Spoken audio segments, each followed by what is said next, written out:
दरबार की, वो सुरेश्वरी वाली मैया की। तो मैं लेकर आया था आपके लिए सुरेश्वरी माता, और आपको जो भव्य दर्शन कराने के लिए जा रहा हूँ सुरेश्वरी माता का, सुरकुंड पर्वत पर वो विराजमान है। इस पौराणिक मंदिर के बारे में बात की जाए तो इंद्र ने यहाँ पर तपस्या की। जब इंद्र को श्राप लग गया था और माता पार्वती का वो कठोर श्राप, भोलेनाथ का वो कठोर श्राप और प्रायश्चित के रूप में उसका इंद्रलोक भी छिन गया। राजा यति ने भी उसको हरा दिया। उसके डर और भय से फिर वो भोलेनाथ के दरबार में गया और माता पार्वती से कहा, हे माता पार्वती, हे आदिशक्ति भवानी, मुझे क्षमा कर दो। माता शक्ति ने कहा कि तू क्षमा योग्य नहीं है, लेकिन काफ़ी अनय विनय के बाद माता ने कहा कि मुझ पर तुम्हें दया आ रही है। भोलेनाथ ने भी कहा कि हे शक्ति, इसे क्षमा कर दो, बहुत ही प्रार्थना कर रहा है। तो उसके बाद उसने कहा कि प्रभु मुझे प्रायश्चित का उपाय बताओ। तो उसने कहा कि तपस्या ही तेरा प्रायश्चित का समय है। तो अगर स्कंद पुराण पढ़ेंगे, केदार खंड पढ़ेंगे तो इस मंदिर पौराणिक के बारे में आपको जानकारी मिल जाएगी। और उसके बाद उसने जो दुराचार किया था इंद्र ने, उसको प्रायश्चित करने के लिए इस सुरकुंड पर्वत पर, यानी कि हरिद्वार क्षेत्र के जंगल में वो आ गया था। हरिद्वार के क्षेत्र के जंगल में आने के बाद सुरकुंड पर्वत पर उसने कठोर तपस्या की, बहुत कठोर तपस्या की। और यही वो स्थान है, वही रमणीक स्थान है, उसके मैं दर्शन आपको कराऊंगा। और कठोर तपस्या करने के बाद माता शक्ति ने यहाँ पर दर्शन दिए। चूँकि इंद्र का नाम सुरेश था तो सुरेश के नाम से ही सुरेश्वरी माता पड़ा, और ये बहुत ही प्रसिद्ध शक्तिपीठ है। तो आइए, बने रहिए मेरे साथ, और मैं बहुत ही भव्य और बहुत ही सुंदर दृश्य आपको दर्शन कराने वाला हूँ। बोल सांचे दरबार की। Hey guys, back to my channel. And अब आज हम जा रहे हैं सरस्वती माता के मंदिर। मुझे पता नहीं शर्म इतनी क्यों आ रही है। सुबह धूप वाले भैया आ गए। बहुत हो रही है। हम जा रहे हैं सीधे सुरेश्वरी माता। घर से हम निकल चुके हैं और दोनों मेरी बेटियां हैं, हम भी चल रहे हैं सब लोग। और आज आपको बहुत भव्य दर्शन होने वाले हैं, तो बने रहिए मेरे साथ। हाँ, बहुत मजा आने वाला है और बने रहना मेरे साथ वीडियो में।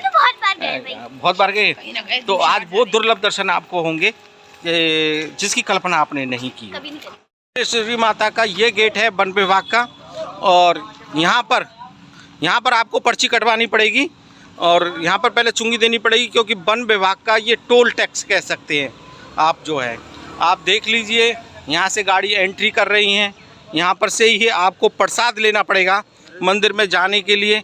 और ये वन विभाग का वो गेट है, सुरेश्वरी माता का वो गेट है कि जहाँ से आपको जंगल में प्रवेश करना है। तो हम जा रहे हैं सुरेश्वरी माता के दर्शन करने के लिए, और सब गाड़ियों की चुंगी कट रही है। आप देख सकते हैं यहाँ पर वन विभाग के कर्मचारी लगे हुए हैं, और यहाँ पर वन विभाग की जो एक व्यवस्था है वो लगी हुई है। उस व्यवस्था के अनुसार यहाँ पर पर्चियाँ कट रही हैं, और 5 रुपये 10 रुपये आपको यहाँ पर शुल्क देना पड़ेगा वन विभाग का। तो यहाँ पर सारी रसीद कट रही हैं, और यहाँ पर आ चुके हैं तीर्थयात्री, और तीर्थयात्रियों से पूछ लेता हूँ तो आप कहाँ से आए हैं। और इस प्रकार से भैया, कहाँ से आए हो आप लोग दर्शन करने के लिए? हरिद्वार से आए सर। हरिद्वार से ये रानीपुर मोड़ से ये भक्त लोग आए हैं, और सभी लोग यहाँ से वन विभाग से। भैया काट दी मैंने रसीद, कट गई, काट दी मैंने। किसको दिए पैसे? उनको दी भैया, और रसीद हमने काट दी है, और यहाँ पर हो चुका है और जा रहे हैं सीधे। तो गेट को देख लीजिए आप, यहाँ पर रसीदें कट चुकी है, और यहाँ से हम सीधी एंट्री करेंगे। और वो जंगल का रास्ता हम आपको दिखाएंगे कि किस प्रकार से यहाँ से प्रवेश एंट्री होती है। तो बने रहिए वीडियो में और देखिए वो जंगल का रास्ता कितना प्रभावशाली होगा। तो देख लीजिए, यहाँ से ये एंट्री हो चुकी है, और यहाँ पर पूरी तो आने की एंट्री इधर से है। अगर वापस आ रहे हैं तो इधर से आपको जाना पड़ेगा, और रास्ता थोड़ा सा खतरनाक है, उसे खतरनाक ही बोल सकते हैं, क्योंकि ककड़ी है और अच्छा रास्ता भी इसको बोल सकते हैं। दुर्गम जंगल हैं, आप देख लीजिए जंगल कितने हरियाली भरे हैं। क्योंकि इसमें रात को मत आना, लेकिन आप हाँ दिन में आ जाना, रात को मत आना। अगर शेर, हाथी ने आप पर हमला कर दिया, बाघ ने, चीता ने आप पर हमला कर दिया, तो हाँ कोई भी जानवर आ सकता है, तो उसकी कोई जिम्मेदारी यहाँ पर नहीं होगी। तो देख लीजिए रास्ता, तो कैसे जंगल हैं, हरे भरे जंगल। इस रास्ते से आपको जाना है सुरेश्वरी माता। तो सुरेश्वरी माता जाने के लिए आपको हरिद्वार से दूर आना पड़ेगा। अगर आप रेलवे स्टेशन से आ रहे हैं और बस स्टैंड से आ रहे हैं तो आपको अपना वाहन स्वयं बुक करना पड़ेगा। कैबे कर सकते हैं, बैटरी रिक्शा कर सकते हैं। ये बैटरी रिक्शा जा रहे हैं, आ भी रहे हैं वहाँ से दर्शन कराने के बाद। और चारों तरफ हरियाली है, देख सकते हैं आप। और इस हरियाली का तो आप आनंद, और यहाँ पर पूरी ऑक्सीजन यहाँ पर बनी हुई है पूरी तरह से, उस ऑक्सीजन का आप आनंद भी ले सकते हैं। तो धीरे धीरे आप यहाँ से चल सकते हैं। और देखिए कितनी तीव्रता से बिल्कुल हरियाली चल रही है। लेकिन अगर आप हवाई जहाज़ से आ रहे हैं तो जॉली ग्रांट से 72 किलोमीटर पड़ेगा, और बस स्टैंड से जा रहे हैं और रेलवे स्टेशन से तो लगभग 5.5 किलोमीटर दूर जंगल में आपको जाना पड़ेगा। अगर अपनी गाड़ी से आ रहे हैं तो सीधा आप गूगल पर मैप पर डाल दीजिए, तो गूगल मैप पर आपको सुरेश्वरी माता का मंदिर आपको दिखाई देगा। उस मैप के सहारे से आपको ये वातावरण, ये रास्ता, ये सुंदर दृश्य ये आपको दिखाई देने लगेंगे। चारों तरफ देख लीजिए घना जंगल है, और यहाँ से हम लोग जा रहे हैं और दूर जंगल और भयंकर जंगल है, और जहाँ तक देखेंगे जंगल ही जंगल है। लेकिन इसके जंगल के रास्ते में एक सुंदर रास्ता ये बना हुआ है, और ये वन विभाग का रास्ता है। बिना शुल्क दिए प्रवेश किए आप इसमें प्रवेश नहीं कर सकते हैं। तो बहुत ही रमणीक स्थान अब बनने वाला है यहाँ पर। तो देख सकते हैं यहाँ पर आ रहे हैं सीधे दर्शक, और दर्शकों को यहाँ पर देख सकते हैं कि धीरे धीरे जो भक्त हैं, दर्शक तो नहीं बोलेंगे, भक्ति बोलेंगे, भक्त लौट रहे हैं दर्शन करने के बाद। और लेकिन रास्ता बहुत ख़राब है, बहुत टिपिकल। हाँ, बहुत टिपिकल है। लेकिन बरसात में मत आने की कोशिश कीजिए आप, क्योंकि बरसात में ये गंगा मैया का ही रास्ता है और ये भर के चलता है। कहीं ऐसा ना हो कि आप दिक्कत में फंस जाएं, बिल्कुल दिक्कत में ना फंस जाएं। और चारों तरफ जंगल ही जंगल, ऊंचे पहाड़ हैं, और बहुत भव्य नज़ारा है, बहुत भव्य नज़ारा आपको यहाँ पर देखने को मिल रहा है। तो देख सकते हैं सीधी तस्वीरें आपको यहाँ से मिल रही हैं हरिद्वार से। और ये सीधी तस्वीरें क्यों हैं? क्योंकि हम बिल्कुल ताज़ा नवरात्रों में, और ये 2024 के नवरात्रे चल रहे हैं, अक्टूबर माह के नवरात्रे चल रहे हैं। तो उस नवरात्रे में हम आपको दर्शन कराने के लिए लेके जा रहे हैं। वो जंगल ख़त्म ही नहीं हो रहा है, वो रास्ता कितना, देखिए बैटरी रिक्शा कितना धीरे धीरे चल रहा है, और परेशानियां कहाँ पर आने वाली हैं वो मैं आपको दिखा दूंगा कि जब बरसात होती है तो ये रास्ता पूरा फुल भर के चलता है साहब। इसलिए मैं कह रहा हूँ आपको गंगा मैया से भी प्रणाम लेकर चलना पड़ेगा, क्योंकि ये रास्ता बहुत ही दुर्गम है। आप देख लीजिए, और चारों तरफ एक सुंदर प्रकृति का नज़ारा, और भक्त लोग लौटते हुए जय माता की का सुमरन कर रहे हैं।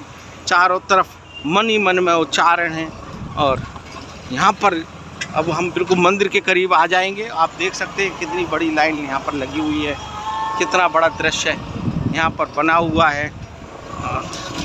यहाँ से हम निकल रहे हैं सीधे मंदिर की तरफ, और मंदिर की तरफ जाते हुए ओए होए बहुत बहुत भयानक रास्ता है भाई, बहुत जंगल ही जंगल है। यानी कि रात में तो बिल्कुल आप आने की कोशिश ही ना करें। और देख लीजिए भक्त लोग आ रहे हैं, जा रहे हैं, और केवल एक ही मनोकामना सबके मन में बनी हुई है, हे जगदम्बे भवानी अपने दरबार में जल्दी बुला। तो उस जंगल में आप देख लीजिए, उस जंगल में आपको बुलाने वाली है माता रानी। और बहुत ही सुंदर दृश्य यहाँ पे बने हुए हैं, और बहुत ही भव्य नज़ारा है इस हरियाली के बीच में, इस जंगल में। क्योंकि जंगल वाली मैया को बोलेंगे, क्योंकि वीरान जंगलों में विराजने वाली है सुरेश्वरी माता। और देख लीजिए ऐसी गंगाएं आपको पड़ेंगी रास्ते में। तो इसलिए मैं बोल रहा हूँ कि बारिश में ना आए। और यहाँ पर अगर आप अपने वाहन से आ रहे हैं तो ज़्यादा ही ठीक रहेगा, नहीं बुक करके आप पैदल रास्ता नहीं आने की कोशिश ना, बहुत टिपिकल है। और यहाँ पर स्टैंड अब आने वाला है, आप देख सकते हैं कितना बड़ा भीड़ यहाँ पर लग चुकी है। और यहाँ पर वो स्टैंड है कि जहाँ पर सारी गाड़ियों को यहाँ पर रोका गया है, उनके लिए एक व्यवस्था की गई है। सब लोग। और यहाँ पर पार्किंग की व्यवस्था है, लेकिन जाम भी लगा हुआ है, फिर भी जाम लगा हुआ है। लेकिन कोई व्यवस्था नहीं है। मैं आपके लिए बता दूं, अपनी व्यवस्था खुद आपको बनानी पड़ेगी। कौनी वन विभाग का जंगल है ये, और दुर्गम जंगल है, और पार्किंग की वन विभाग की कोई व्यवस्था नहीं होगी, और वो व्यवस्था आपको स्वयं बनानी पड़ेगी। क्योंकि जब आपको आना है, माता के दरबार में हाज़िरी लगानी है, तो ये व्यवस्था भी आपको ही खुद बनानी पड़ेगी। तो देख सकते हैं श्रद्धालुओं में कितना उत्साह है, और बहुत सुंदर धूप खुली हुई भी है, और अभी जंगल समाप्त नहीं हो रहा है। सबसे हैरानी की बात है कि जाम लग चुका है, और जाम लगने के बाद भी रास्ता ऐसा लग रहा है कि रास्ता भी ख़त्म। जय माता की, जय माता की बोल रहे हैं, मन ही मन में एक स्मरण हो रहा है। और ये श्रद्धालु लौट रहे हैं माता के दरबार से, और हम भी पहुंच रहे हैं माता के दरबार में। और देख सकते हैं भीड़, ओए होए क्या भीड़ है भाई, क्या भीड़ है। और माता के दरबार पर तो भीड़ लगती है भाई, जी हाँ, माता के दरबार पर तो भीड़ लगती है। और ये भीड़ कोई आम भीड़ नहीं है, उन भक्तों की भीड़ है कि जो बहुत दूर से चल कर आ रहे हैं, माता के दरबार में हाज़िरी लगा रहे हैं। और देख सकते हैं सीधी तस्वीर है, यहाँ पे एकांत में खड़ा कर देंगे तो ज़्यादा। और ये हमारे चालक हैं जो आज हमको लेकर आए हैं। तो भैया कहाँ से हो, क्या नाम है? अरविंद शर्मा। अरविंद शर्मा। तो अभी सीख रहे हैं। देखिए इन्होंने हमारे साथ धोखा किया है, इन्होंने बताया नहीं कि मैं अभी बैटरी चलाना, रिक्शा चलाना सीख रहा हूँ, लेकिन इनका रिक्शा हमने हायर कर लिया, और हमारे परिवार के भाई साहब हैं वो ही कुछ चला कर आ रहे हैं, और ये डर रहे थे चलाने में। तो देख लीजिए यहाँ पर भीड़, ओहो। और ये वो स्टैंड है कि जो माता रानी का दरबार लगा हुआ है, और माता रानी के दरबार में सब लोग आ रहे हैं, एक ही जय माता दी, जय माता दी सब लोग बोल रहे हैं मन ही मन में। और आ गए हैं सब लोग इस माता के दरबार में, और लौट भी रहे हैं। सबसे बड़ी बात है, दर्शन करने के बाद लोग लौट रहे हैं बाकायदा। यहाँ पर ये सब लोगों में एक ही उत्साह है, मैया मनोकामना पूर्ण करें। और माता के दरबार में सब लोग एक व्यवस्था बनाने के लिए यहाँ पर लगे हुए हैं, और व्यवस्था भी वो खुद बनानी पड़ती है। मैंने जैसे ही कहा कि व्यवस्था खुद बनानी पड़ती है माता के दरबार में, क्योंकि व्यवस्था के लिए आपको स्वयं आपको देना पड़ेगा। लेकिन यहाँ पर देख लीजिए भीड़ का नज़ारा, कि भीड़ कितनी बड़ी। और आ चुके हैं हम स्कंद पुराणिक लोक में, जो स्कंद पुराण में और केदार खंड में जिस माता का वर्णन है, उसके द्वार पर सुरेश्वरी देवी पर। तो देख लीजिए आप। और यहाँ पर भक्त आए हुए हैं, चारों तरफ भक्तों का तांता लगा हुआ है। लेकिन मैंने जैसे पहले ही भी कहा था कि आपको बारिश में नहीं आना है, क्योंकि अगर बारिश में आएंगे तो ये गंगा आपकी भरकर चलेगी, और आप उधर रह जाएंगे, और मंदिर इधर रह जाएगी, यानी फुल चलता है साहब। तो यहाँ पर देख सकते हैं बालू के टीले हैं, और मंदिर का गेट देख लीजिए, तो इतना भरकर ये गंगा चलती है बारिश के समय पर। तो यहाँ पर भक्त लोग आए हुए हैं, चारों तरफ तांता लगा हुआ है। तो श्रद्धालुओं के मन में केवल एक ही बात है, जय माता दी, जय माता दी, जय माता दी, जय माता दी, जय माता दी। तो ये जल जो भरा हुआ है रास्ते में, ये इसी का प्रतीक है। और चारों तरफ केवल एक ही दृश्य है, जय माता दी, जय माता दी, जय माता की। तो हम आ गए हैं उस प्रांगण में, मंदिर के प्रांगण में हम चारों तरफ आ चुके हैं। और यहाँ पर चारों तरफ वो भव्य नज़ारा आपको देखने को मिल रहा है। ये जंगल, और जंगल के बीच में वो सुरकुंड पर्वत, ये सुरकुंड पर्वत है जहाँ इंद्र ने तपस्या की। और यहाँ पर भक्त लोग देख रहे हैं कि यहाँ पर छीलकर मनौती मांग रहे हैं, यहाँ पर नारियल फोड़ रहे हैं। और बाकायदा उनके मन में केवल एक ही भाव है, हे माता रानी हमारी मनोकामना पूर्ण करें। तो ये रुद्राक्ष वृक्ष है, और रुद्राक्ष वृक्ष जो निकलता है वो ऐसे ही धर्म स्थलों पर निकलता है। और रुद्राक्ष वृक्ष के नीचे ही नारियल फोड़कर मनोकामना पूर्ण किए रहे हैं। चारों तरफ यहाँ पर भक्त नजर आ रहे हैं और बहुत विशाल यहाँ पर एक समूह है उन भक्तों का। और ये सुरकंड पर्वत जहाँ इंद्र ने तपस्या की, उस पर्वत पर वो विराजमान है। जिस इंद्र ने तपस्या करके उनको प्रसन्न किया, जिस स्थान पर माता रानी ने इंद्र को दर्शन दिए, वो सिद्धपीठ, वो स्थल पर मैं आपको लेकर जाऊंगा। वो स्थल पर आ चुके हैं, लेकिन उससे पहले उसका यहाँ का भव्य जो नज़ारा है वो देख लीजिए। और सुरेश्वरी पीठ कितनी ऊंचाई पर है, कितनी ऊंचाई पर है, कितनी ऊंचाई पर हम लोग चल रहे हैं। और यहाँ पर माता रानी, यहाँ पर सारे श्रद्धालु यहाँ पर मौजूद हैं। और देख लीजिए ऊंचाई, देख लीजिए पहले माता रानी का जो दरबार लगा हुआ है और सुरकुट पर्वत पर जो लगा हुआ है दरबार, उसकी आप लंबाई देख लीजिए, उसकी ऊंचाई देख लीजिए आप यहाँ पर। और ये दरबार सुरेश्वरी देवी का वो पुण्यकारी आपको दर्शन हो रहे हैं। ये सुरकुट पर्वत पर है, ये जंगल है रानीपुर मोड़ का। जी हाँ, हरिद्वार रानीपुर का जंगल है और जंगल में ये विराजमान है सुरेश्वरी माता। और कहते हैं कि आज नवरात्रि का चौथा पर्व है और चौथे पर्व पर ही इस मंदिर के इस दर्शन की मान्यता है। माता रानी की जय माता रानी। बोल सांचे दरबार की जय, बोल सांचे दरबार की जय। और यहाँ पर केवल दर्शकों में एक ही उत्साह है, एक ही उमंग है, हे की जय, बोल सांचे दरबार की। एक ही उत्साह है कि माता रानी हमारी मनोकामना पूर्ण करे। तो आइए उस दरबार पर मैं आपको लेकर चलता हूँ, उस सुरकंड पर्वत पर मैं आपको लेकर चलता हूँ कि जहाँ पर सुरेश्वरी माता ने स्वयं प्रकट होकर इंद्र को दर्शन दिए और मनोकामना पूर्ण की। ऐसे भव्य दर्शन आज आपको हो रहे हैं। तो सबसे पहले माता की चौखट को हम पूजते हैं और घंटा बजाते हैं। और सुरेश्वर महादेव, क्योंकि जहाँ पर शक्ति होगी, जहाँ पर शक्ति होगी तो भैया वहाँ पर तो महादेव होने चाहिए। और यहाँ पर वो ही महादेव हैं, क्योंकि जहाँ शक्ति है वहाँ शिव है, क्योंकि शक्ति शिव के बिना अधूरी है।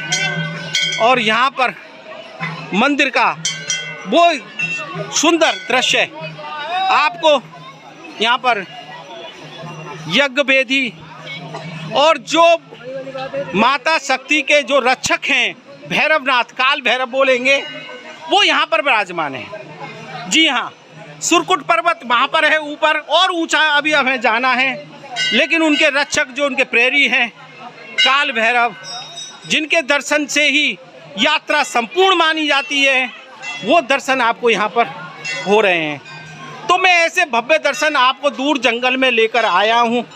नवरात्र के वो चौथा पर्व जिसके लिए मान्यता है कि सुरेश्वरी माता पर के चौथे दिन का व्रत, चौथे दिन का पर्व बहुत ही पुण्यकारी होता है। उस पर्वत पर मैं आपको लेकर चलूँगा और यहाँ पर सुरेश्वरी माता विदेशनी यहाँ पर विराजमान हैं। माता के उस दरबार में हम आ चुके हैं और देखिए कितनी बड़ी भीड़ लगी हुई है यहाँ पर। और लोगों के दरबार में एक ही है मनोकामना, हे माता रानी हमारी मनोकामना पूर्ण करे। बोल सांचे दरबार की, बोल सुरेश्वरी मैया की। सब लोगों के मन में केवल एक ही उत्साह, एक ही उमंग, हे माता रानी हमको दर्शन दे। और हम उस सुरकट पर्वत पर आ गए हैं, माता के भवन में आ गए हैं। माता का भवन बहुत निराला है, माता की महिमा बहुत निराली है, उसके दर्शन बहुत भव्य हैं, बहुत निराले हैं। अत्यंत महत्वपूर्ण दर्शन आपको यहाँ पर सबको प्राप्त होने वाले हैं। सबके मनोकामना माता पूर्ण करें, ऐसी मनोकामना है सबकी माता मनोकामना पूर्ण करें, ऐसा वरदान दें। उनके सारे संपूर्ण रुके हुए काम पूर्ण करें, ऐसा मनोभाव लेकर यहाँ पर सारे तीर्थयात्री, सारे भक्तजन इस पर्व पर माता रानी सुरेश्वरी भवन में आ चुके हैं। अगर इस मंदिर का वर्णन किया जाए तो स्कंद पुराण में इसका वर्णन मिलता है। अगर केदार खंड का वर्णन करें तो केदार खंड में भी इस मंदिर का वर्णन मिलता है। पुराणिक पौराणिक मंदिर है ये। इंद्र देवता ने स्वयं यहाँ पर दर्शन दिए माता रानी को। सुरकुट पर्वत है, चूंकि इंद्र देवता का नाम सुरेश है, इंद्र देवता का नाम सुरेश है, इसीलिए इस माता का नाम सुरेश्वरी मंदिर पड़ गया। क्योंकि जब इंद्र देवता को यहाँ पर दर्शन दिए इस माता रानी ने और उनको वरदान दिया, अभय का वरदान दिया, और उसी वरदान के कारण उन्होंने इंद्र ने युद्ध को जीत लिया। तो देख लीजिए वो भव्य दर्शन यहाँ पर हो रहे हैं आपको माता रानी का वो भवन। अब मैं यहाँ से उस भवन से आपको सीधा लेकर चलूँगा उस सुरकुंड पर, और आपने दर्शन किए उस माता के, उस भव्य दर्शन किए और भव्य भवन का मैं दर्शन कराने के बाद और मैं सीधे का ले चलता हूँ आपको सुरकुंड पर्वत की तरफ, कि यहाँ पर आदि शक्ति स्वयं विराजमान है, आदि शक्ति खुद विराजमान है। तो देख लीजिए उस भव्य के दर्शन के बाद दर्शकों में केवल उल्लास ही उल्लास है। और यहाँ पर थोड़े से भक्त यहाँ पर विश्राम भी कर रहे हैं क्योंकि दूर जंगलों में हैं। और उस सुरकुंड पर्वत की तरफ मैं आपको लेकर चलूँगा और यहाँ से भवन से उस सुरकुंड पर्वत की तरफ हम जाते हैं जहाँ पर आदिशक्ति विराजमान है। वो देवी माता, वो शक्ति, वो आदिशक्ति वो विराजमान है। उसके दर्शन, भव्य दर्शन अलौकिक, और देख लीजिए कितना सुंदर भव्य नज़ारा आपको यहाँ पर देखने को मिल रहा है। आदि शक्ति हैं, आदि भवानी है, काली माता का ये रूप है। इंद्र देवता को प्रसन्न को दर्शन, क्योंकि इंद्र देवता ने जब तपस्या की तब प्रसन्न होकर वो दर्शन यहाँ पर दिए और ऐसे भव्य स्वरूप यहाँ पर मिल रहे हैं आपको। तो ये देख लीजिए ये भव्य गेट आ चुका है और वो सुरकुंड पर्वत पर वो विराजमान है आदिशक्ति। एक लंबा रास्ता हमको यहाँ पर चलना पड़ेगा और यहाँ पर देख लीजिए भक्त के सारे बोल जा सांचे दरबार की। और यहाँ पर आ रहे हैं नन्हे मुन्ने, यहाँ पर नन्हे नन्हे पैरों से चलती हुई आदिशक्ति के रूप में माताएं भी, छोटे छोटे लांगुरिया के रूप में भी यहाँ पर भक्त लोग चल रहे हैं और छोटे छोटे, और इनके हाथ बांध दिए हैं। देख लीजिए इनके हाथ पता क्यों बांधे हुए हैं, ताकि ये खो ना जाएं, ताकि एक दूसरे से जुड़े रहें। तो लांगूरा और कन्या एक दूसरे से बंधे हुए हैं, देख लीजिए। और भक्तों में एक उत्साह है जो दर्शन करके लौट रहे हैं। हे माता रानी हमारी मनोकामना पूर्ण करें, हे माता रानी, हे जगदम्बा भवानी, हे जगजननी, हे आदिशक्ति हमारी मनोकामना पूर्ण करें। और सुरकुंड पर्वत की तरफ, जी हाँ, अगर इस मंदिर का वर्णन देखा जाए तो मैं पहले भी बता चुका हूँ, स्कंद पुराण में और केदार खंड में इस मंदिर का वर्णन मिलता है। थक चुका हूँ, ऊंचाई पर पर्वत है, बहुत ऊंचाई पर ये पर्वत है, और लेकिन माता तो ऊंचे भवन में ही विराजमान होती है, पहाड़ों पे ही विराजमान होती है। और सारे श्रद्धालु जिस भाव से आ रहे हैं मनोकामना लेकर सुरकुंड पर्वत से माता रानी के दर्शन करके उनकी मनोकामना माता रानी पूर्ण करें, उनकी मनोकामना संपूर्ण करें, उनके विघ्न कष्ट सब हर ले। और यहाँ से अगर सुरकुंड पर्वत की बात की जाए तो ये पर्वत इतना ऊंचा है, तो देख लीजिए साहब, उसका नज़ारा देख लीजिए। और रानीपुर का जंगल जहाँ पर माता विराजमान है उसका नज़ारा आप देख लीजिए। इतनी दूर से यहाँ पर जिस मंदिर पे, जिस पर्वत पर वो विराजमान है, वहाँ पर हम आ चुके हैं। मैं आपके लिए उस भवन में उस माता रानी के भवन में मैं आपको लेकर आ चुका हूँ। उस सुरकुट पर्वत पर मैं आपको लेकर आ चुका हूँ कि जिस पर इंद्र ने तपस्या की, क्योंकि इंद्र का नाम ही तो सुरेश है, इसलिए इस माता का नाम सुरेश्वरी माता पड़ गया। यही भद्रकाली है, यही आदिशक्ति है, और यही जगत जननी है, यही जगत माता है। और ये देख लीजिए उस भवन से ऊपर का नज़ारा, और ये सुंदर सुंदर पहाड़, क्योंकि ऊंचे हिमालय में ही तो विराजमान है माता आदिशक्ति, क्योंकि वो जगत जननी है, जगत माता है। और इस मंदिर का वर्णन मैं पहले भी बता चुका हूँ आपको। स्कंद पुराण, केदार खंड पौराणिक है। बरसों तपस्या की इंद्र ने, जी हाँ भक्तों, बरसों तपस्या की। जब इंद्र को श्राप मिल गया माता पार्वती का कि उसने अहिल्याबाई से दुराचार किया, और राजा यति ने भी उसको हरा दिया, भिन्न हो गया, स्वर्ग छिन गया, तब वो क्षमा याचने के लिए माता महादेव आदिशक्ति के पास गया। तो माता पार्वती ने एक ही बात कही कि तुझे क्षमा करने लेकिन तेरा प्रायश्चित आवश्यक, तपस्या कर, तपस्या कर। तो वो इंद्र इसी पर्वत पर आया, सुरकुंड पर्वत पर। जी हाँ, ये सुरकुट पर्वत है, और सुरकुट पर्वत पर उसने कठोर तपस्या की इंद्र ने। आखिरकार उसने जगत जननी जगत माता को प्रसन्न कर लिया, और जगत माता को प्रसन्न करने के बाद इंद्र को आदिशक्ति भवानी ने दर्शन दिए, और यहाँ पर ही वो माता रानी विराजमान है, जहाँ पर इंद्र ने, क्योंकि इंद्र का नाम सुरेश है, और उस इंद्र के नाम से, सुरेश के नाम से माता सुरेश्वरी नाम पड़ा माता का। और माता ने वरदान दिया कि जो भी भक्त अपनी मनोकामना पूर्ण लेकर आएंगे और पूरे कष्टों के साथ निवारण यहाँ पर होगा, माता रानी मनोकामना पूर्ण करेंगी। और देख लीजिए वो भव्य दर्शन, और वो खंडपीठ, मैं खंडपीठ को दिखाने की कोशिश करूँगा मैं आपको, क्योंकि यहाँ पर भक्तों का तांता बहुत लगा हुआ है, भीड़ बहुत लगी हुई है। और यहाँ पर देख सकते हैं माता रानी का वो दिव्य स्वरूप यहाँ पर विराजमान है।